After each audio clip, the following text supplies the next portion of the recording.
Y bueno, para comenzar a hablar acerca de los atributos de las personas físicas y morales, es indispensable primero conocer algunos conceptos básicos. Cuando nos referimos al concepto de persona, quizás se nos vengan muchos significados a la mente, pero ¿sabías que etimológicamente la palabra persona proviene del vocablo latín persona, el cual hace referencia a la máscara usada por un personaje teatral? Posteriormente, este concepto se utilizó para aludir al propio actor enmascarado. Por otro lado, en el ámbito jurídico, el término persona se refiere a todo ente capaz de ser susceptible de derechos y obligaciones. En cuanto a la personalidad jurídica, esta se puede definir como la identidad jurídica por la cual se reconoce una persona, entidad, asociación o empresa con capacidad suficiente para contraer obligaciones y realizar actividades que generan plena responsabilidad jurídica frente a sí mismos o frente a terceros. Es decir, cuando se dice que una persona es capaz de adquirir derechos y cumplir obligaciones, significa que tiene personalidad, mientras que la aptitud de tener derechos y obligaciones se llama capacidad jurídica y quien goza de ella se llama persona. De este modo, las personas pueden ser de dos tipos, jurídicas individuales o jurídicas colectivas. La primera comúnmente conocida como personas físicas o naturales y la segunda como personas morales o jurídicas. Con respecto a las personas físicas, de acuerdo al artículo 32 del Código Civil de Puebla, se consideran como personas físicas a los seres humanos. Asimismo, en el Código Civil Federal de México se encuentran reguladas sus características y facultades de estas personas en los artículos del 22 al 24. Mientras tanto, las personas morales, de acuerdo a Efraín Moto Salazar, son agrupamientos de individuos que constituyen seres colectivos que persiguen finalidades comunes ilícitas. Estas se clasifican en dos. Las personas morales de derecho público, las cuales son creadas por el Estado, están regidas por el derecho administrativo y su finalidad es la prestación de un servicio público, como lo son el Estado, los departamentos, los municipios y los establecimientos públicos. Como ejemplo de esto, la Corporación Andina de Fomento. Por otro lado, tenemos a las personas morales de derecho privado, las cuales emanan de la iniciativa de los particulares, representando los intereses privados con fines generales y por ende variados. Esta clasificación a su vez se puede dividir en personas morales sin fines de lucro y con fines de lucro. Estas primeras son aquellas que no persiguen un beneficio económico, sino promueven causas sociales y defienden derechos de diferente índole, como las fundaciones, las asociaciones civiles, organizaciones no gubernamentales, corporaciones sin fines de lucro y los sindicatos, y generalmente se financian gracias a las ayudas, donaciones derivadas de las personas físicas, empresas e instituciones de todo tipo. Mientras que las segundas son aquellas destinadas a la generación de riqueza, como las sociedades civiles y comerciales. Sin embargo, si nos enfocamos en lo que se nos menciona en los códigos civiles, podemos encontrar que conforme al artículo 25 del Código Civil Federal, son personas morales la nación, los estados y los municipios, las demás corporaciones de carácter público reconocidas por la ley, las sociedades civiles o mercantiles, los sindicatos, las asociaciones profesionales y las demás a que se refiere la fracción 16 del artículo 123 de la Constitución Federal, las sociedades cooperativas y mutualistas, las sociedades distintas de las enumeradas que se propongan fines políticos, científicos, artísticos, de recreo o cualquier otro fin lícito, y las personas morales extranjeras de naturaleza privada. En adición a esto, en el artículo 172 del Código Civil de Puebla, se contemplan como personas morales al Estado de Puebla y los municipios del mismo Estado, a las asociaciones civiles, a las sociedades civiles, a las fundaciones y los demás que reconozca la ley. Ya con todo esto en mente, para un análisis más detallado, iremos analizando cada uno de los atributos de las personas físicas y morales, haciendo énfasis en sus características de cada uno. Atributos de las personas físicas y morales. En primer lugar tenemos al nombre. En el caso de las personas físicas es el atributo por excelencia, da la identidad de las personas, pues permite distinguirlas unas de otras. Se divide en dos partes, nombre de pila y patronímico, de acuerdo con el artículo 63 del Código Civil para el Estado de Puebla. En el artículo 64 nos hace mención que el nombre propio será puesto libremente por quien declare el nacimiento de una persona, y los apellidos serán el del padre y el de la madre. Ahora bien, en el caso de las personas morales vendría siendo la razón social o denominación social, pues este constituye un medio de identificación necesario para sus relaciones jurídicas. Se compone de dos elementos, la denominación y la razón social. De acuerdo con el Código Civil para el Estado de Puebla, en el artículo 181 nos hace mención que las personas jurídicas de carácter público llevarán el nombre que las leyes les asignen, mientras que el artículo 182 nos dice que el nombre de las personas jurídicas de carácter privado estará constituido por la denominación o la razón social que se les dé, de acuerdo con su escritura constitutiva o con su estatuto.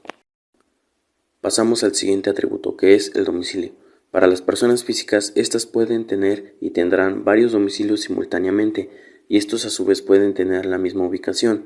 El primero es el voluntario, es aquel declarado por el individuo sin ningún requerimiento legal, tal como su domicilio particular. Se conforma del domicilio real, el domicilio de negocios y el domicilio accidental, de acuerdo con el artículo 57 del Código Civil para el Estado de Puebla. El segundo es el domicilio legal. Se define como aquel que la ley le fija para el ejercicio de sus derechos y sus obligaciones, de acuerdo con el artículo 60. Y por último está el domicilio convencional, que establece a la persona física para cumplir sus obligaciones y ejercer sus derechos, por lo general al celebrar contratos u otros instrumentos con particulares. Bien, ahora el domicilio para las personas morales es el lugar donde se encuentra establecida su administración. Toda persona moral tiene un domicilio legal registrado oficialmente ante la autoridad del Estado. El artículo 177 nos dice que el domicilio de las personas jurídicas se determina por 3 puntos. El primero es por la ley que las haya creado o reconocido o que las rija directamente. El segundo es por su escritura constitutiva, estatuto o reglas de su función. Y el último es, en efecto de lo anterior, por el lugar en el que se ejerzan sus funciones principales o en el que se les haya establecido su representación legal. En el atributo de nacionalidad, comenzaremos hablando de las personas físicas. En primer lugar, hablaremos de su definición. De acuerdo con Jorge Capirso, la nacionalidad es el atributo jurídico que señala al individuo como miembro del pueblo que constituye el Estado. Es decir, la nacionalidad es el vínculo que une a un individuo con el Estado. En nuestro país hay dos principales formas de obtener la nacionalidad. Estas están regidas por los artículos 30, 32 y 37 de la Constitución mexicana, así como de la Ley de Nacionalidad. El artículo 30 nos dice que la nacionalidad se puede adquirir de dos maneras, por nacimiento o naturalización. Por nacimiento, y para ser más específicos, son mexicanos aquellas personas que nazcan en la República sin importar la nacionalidad de sus padres. Aquellos que nazcan en el extranjero pero que al menos uno de sus padres sea mexicano, ya sea por nacimiento o naturalización. Y aquellos que nazcan en embarcaciones, aeronaves de guerra o mercantes de origen mexicano. La segunda manera es por naturalización. Pueden ser mexicanos aquellos extranjeros que hayan completado el proceso de naturalización, y aquellos que se casen con un hombre o mujer mexicanos, que tengan establecido su domicilio en territorio nacional y cumplan con los demás requisitos que señale la ley. La nacionalidad en personas morales.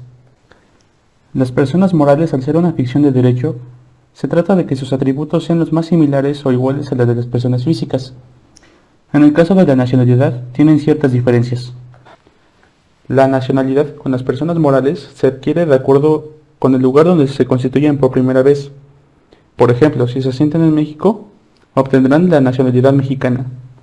Estas solamente pueden tener una nacionalidad y pasado cierto tiempo pueden hacer el cambio. Al contrario de las personas físicas, las personas morales no poseen ciudadanía. A esta la tenemos entendida como la capacidad de las personas para votar y ser votados en puestos o cargos de elección popular. En otras palabras, la ciudadanía es exclusivo de las personas físicas. Patrimonio en las personas físicas. Hay infinidad de definiciones para el concepto de patrimonio, unas más completas que otras, puesto que no hay una definición aceptada y establecida por la ley. Pero la correcta y completa a nuestro criterio es la que nos proporciona Horacio Gómez, donde nos dice que el patrimonio es el conjunto de bienes, derechos y obligaciones pertenecientes a una persona. Estos son susceptibles a valoración económica y constituyen una universalidad jurídica. Es decir, que todas las personas contamos con un patrimonio. Este puede ser igual a cero o incluso en números negativos. Cuando decimos que es igual o menor a cero, nos referimos a que los bienes, derechos y obligaciones, al ser susceptibles de valoración económica, nos dan como resultado números negativos o, en otras palabras, deuda.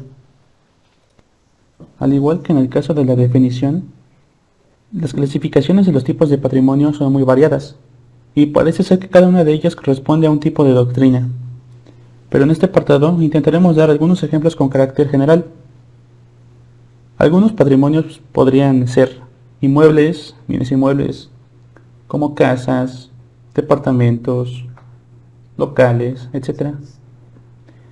Financiero, pueden ser inversiones, acciones, el físico y mental, que se refiere a la salud, y potencial, que serían tus talentos, habilidades o capacidades.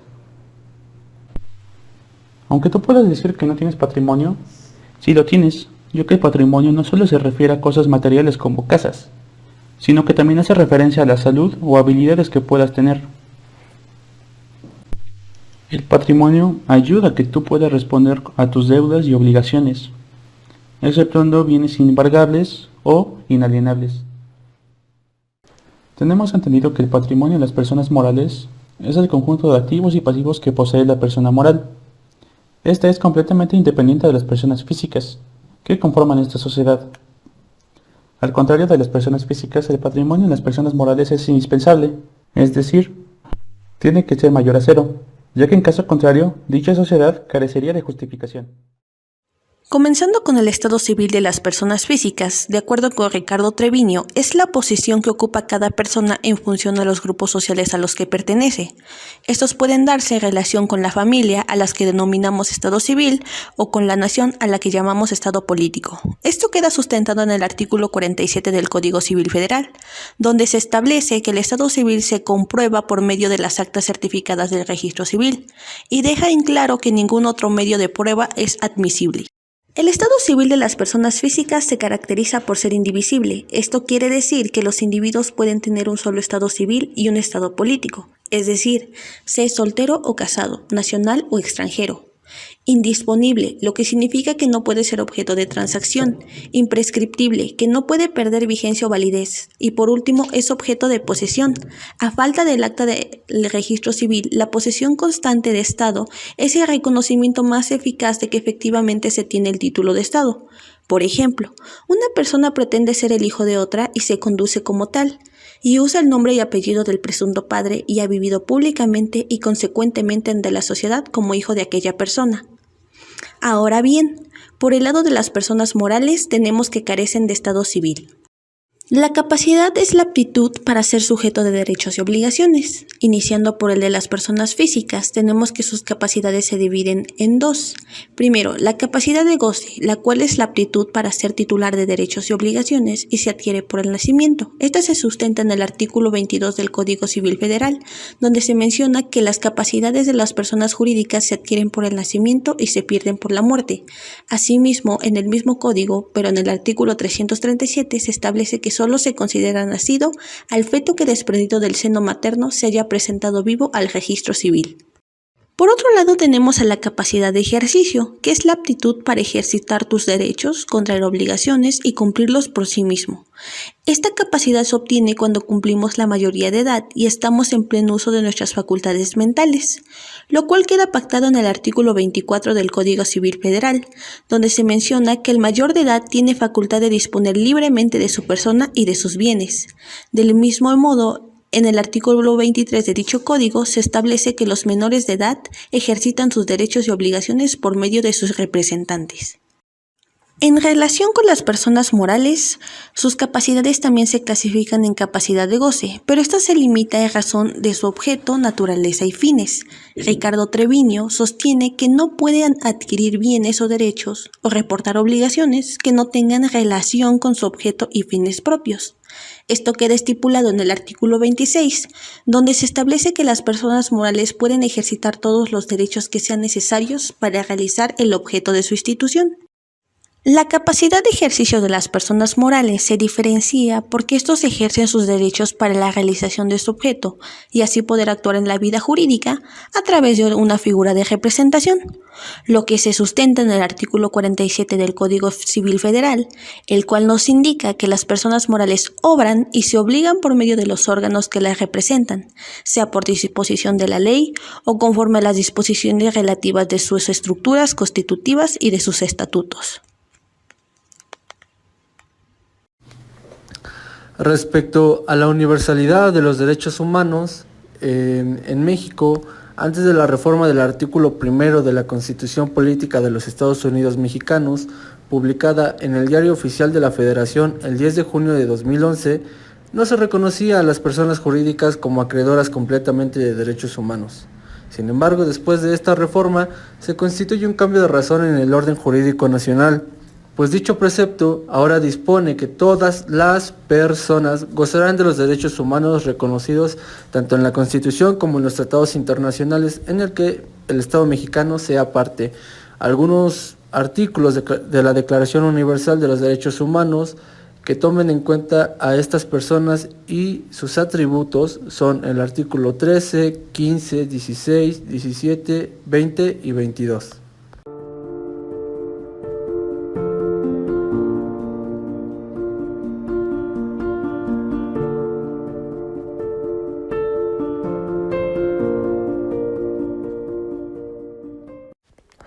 Si bien el derecho es un instrumento social, cultural y político que sirve para dirigir la conducta del hombre en sociedad, pues su aplicación está referida a ciertos aspectos de la conducta humana, dado que el creador y protagonista del derecho es el individuo en sociedad, el cual se regula mediante la norma jurídica. Asimismo, su conducta puede manifestarse tanto individual como colectivamente. Es fundamental mencionar que la clasificación que se ha manejado para diferenciar a las personas físicas de las morales ha sido de gran utilidad, pues aunque ambos tienen atribuciones en común, salvo algunas diferencias, así como derechos y obligaciones, estos no se refieren a lo mismo, ya que las personas físicas aluden a un individuo en particular, mientras que las personas morales lo hacen en colectividad. Por este simple hecho, no pueden ser empleadas de la misma manera. Para finalizar, el derecho positivo es responsable de hacer la distinción entre ambos términos para la creación de normas aplicables para cada persona, manteniendo así el equilibrio social, cultural y político.